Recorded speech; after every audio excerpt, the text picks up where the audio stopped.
Welcome to another episode of Voice of the Interfaithful. I'm Jason, your host. So the San Francisco 49ers beat the Tampa Bay Buccaneers 23-20. It wasn't quite the score prediction I was hoping for. I'm not going to lie. I was thinking it was going to be at least a touchdown, maybe even 10 points that we'd win by, but win is a win. Let's talk about what happened during the game, some good plays, some bad plays, and what are we going to do about special teams? So, Brock Purdy, he was pretty good. He had 25 of 36, 353 yards, 2 touchdowns, no interceptions, 9.8 yards average. His rating was 119.3. That's pretty good. I thought Brock did pretty good. He had a couple of iffy throws here or there, but all in all, he did really good.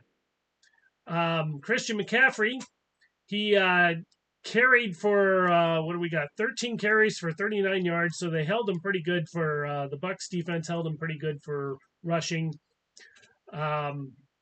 His passing, he had 6 receptions for 68 yards. So still above 100 yards total for him. I'm okay with that, especially since, he just came back, first game back. He did really good. Ricky Pearsall. I'll give game ball to Ricky Pearsall. First touchdown reception of his young career. That's awesome for him. And it was a really good catch and run. So definitely no complaints about that. That was really awesome. George Kittle, there's not a whole lot more you can say. I mean, he's George Kittle. How do you not have that much excitement after that one catch? It was bobbled. It was really high. He still ended up catching it, and then the touchdown pass, getting his feet, the toe tap in, and get that touchdown was great because we definitely needed that touchdown. It was we've been having a lot of red zone issues this year, even in this game. And getting that red zone touchdown. That was important, I think, for the team as a whole because we need to start improving on that. I was happy to see Debo. He's 5 catches for 62 yards. That long 32-yard one that was important just as much as the rest of them. Juwan Jennings, 7 catches for 93 yards. Juwan's back. First in Juwan, third in Juwan, however you want to call him. And I was happy that they put a little bit of Jordan Mason and a little bit of Isaac Grendo in there, but they both got a carry. Unfortunately, Grendo's didn't get anywhere, and Mason's only went 5 yards. I wish they would have maybe put him in there a little more, but what are you going to do? I'm happy that Christian McCaffrey's back. I still think they needed to sprinkle in Mason and Garendo a little more, but that's just me. It could go better. So let me put up the stats here real quick for you so you can see what I'm looking at. So as you can see, McCaffrey, 13 carries, 39. Purdy, he actually carried 4 times for 17. Debo carried a couple. And then in the passing, Juwan Jennings led the team. Ricky Pearsall, 4 catches for 73 yards. Ricky, he is definitely now our third. I would definitely consider him our wide receiver 3. Juwan Jennings being 2 and Debo being 1. I think he's coming around. I think he's going to be by the playoffs. He's going to be, who knows? He could be up there, tied with Jennings for, I wouldn't say wide receiver 1, obviously, but between those two, it'd be like they're both wide receiver 2, So the offense itself, while they did stutter here or there, they performed as well as they could have. This game, though, it should be 32-20. 3 missed field goals. 1, yeah, it would have been nice if they weren't field goals. If we could have gotten the end zone, that would have been better. but 3 missed field goals. The muffed punt, that was horrible. This could have been 32-13. But our special teams, they need, I don't know what needs to happen. As I've been I would like to say I've been a big supporter of Jake Moody, but I don't know what happened while he was hurt. But 3 missed field goals. Something's got to change. I don't know if we need to dump him or not, or okay, that was a really rough game. You redeemed yourself at the end, got the game-winning field goal. I don't know. It's just wow. I mean, remember the Dallas Maher? So yeah, I'm not really thrilled with that. Hopefully they can make some decisions. Maybe we still have the other kicker who's on IR right now. Technically part of the team. I know we let go the other kicker, but maybe we should keep the other guy that's on IR when he comes back. Who knows? I don't know. We need all of the problems that we've been having with special teams this year. As much as I'm not a big fan of doing things like this in the middle of a year, maybe it's time to, hey, sorry, coach, special teams coach, time to go. Let me switch this back here real quick. So, with that said, I think I don't know if there's a backup. Do teams have a backup? Who would take over for a special teams coach if you fire the special teams coach? I don't know. I was happy to see Bosa. He got his sack. I was estimating a sack and a half. So I was happy he finally got that sack. But there wasn't a lot of pressure. Admittedly, Baker Mayfield was doing Baker Mayfield stuff. I know this is a 49er thing, but that pass that Baker Mayfield did with one arm in Bosa's grasp, that you can't deny that wasn't a great pass. That was amazing for them. And it just shows how good Baker Mayfield really is. But I'm still happy they lost. Another thing we need to clean up is tackling and fumbles. Might be able to see this on the screen. Jake Cowing, of course, that was on the special teams. That was that muffed bad play, just horrible all around. Brock Purdy, I think that was a fluke. That really wasn't on Brock Purdy. That was just a great play by the Bucs defense.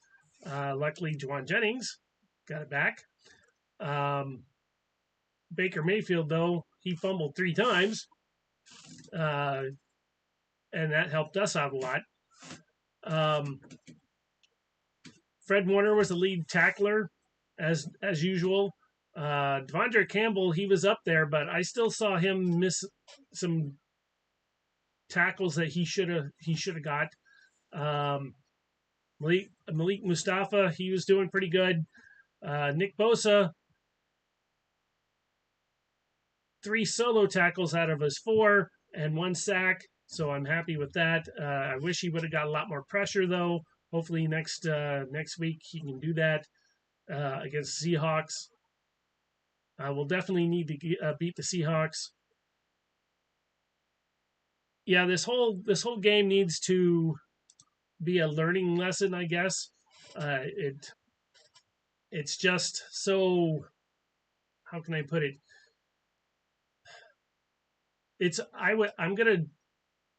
I'm gonna say that the reason that this game was more close than it should have been was completely on special teams. Yeah, there were some Like I mentioned, there were definitely some spots where they could have cleaned up some tackles here or there. We are getting better at stopping the run, though they had a few drives where it just didn't seem we could.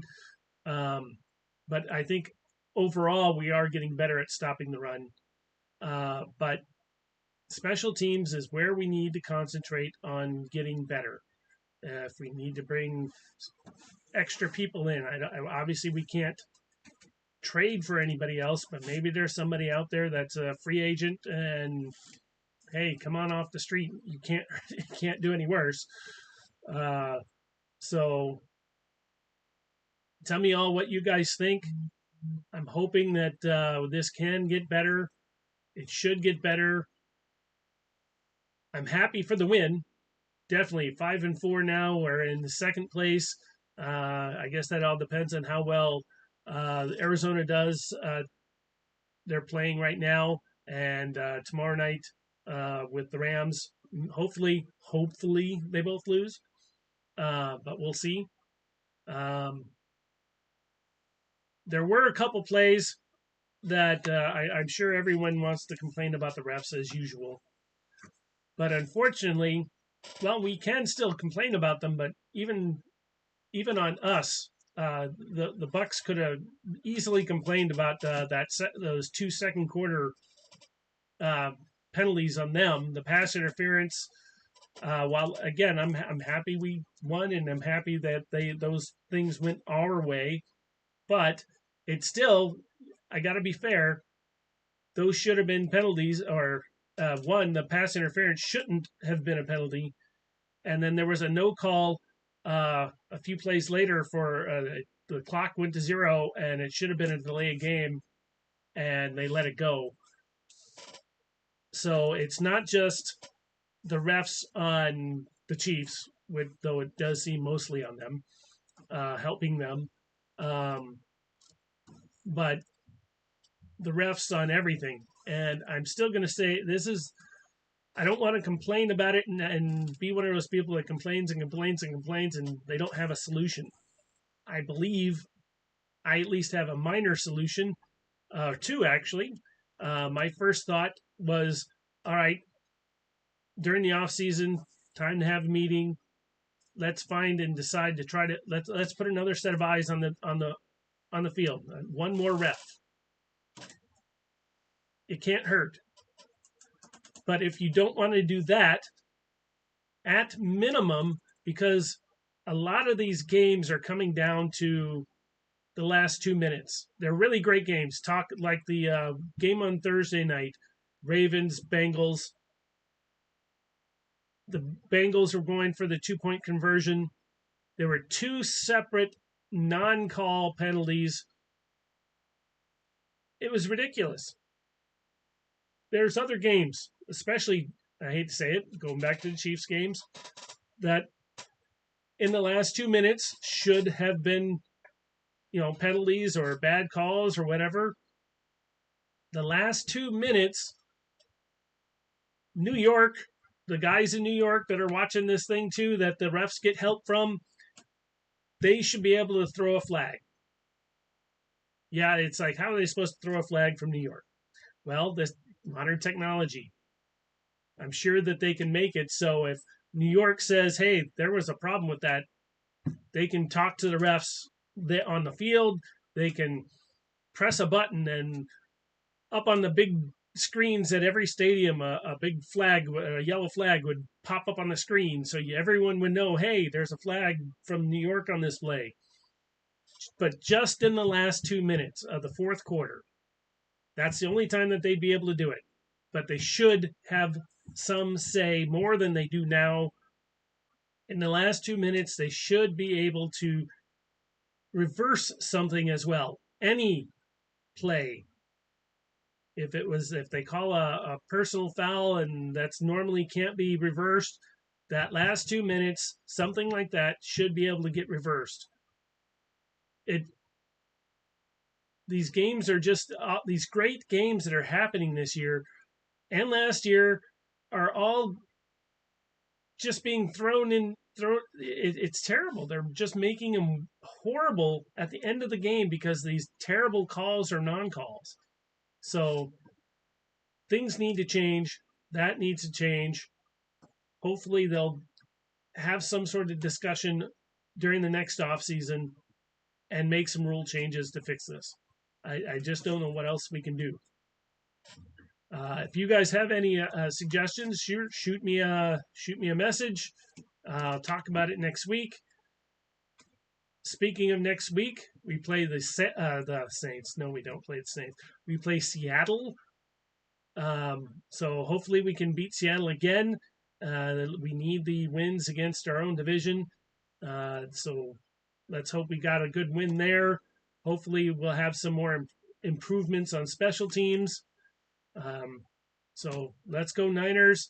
If you like this video, please subscribe, like, and comment. And I'll see you all next week.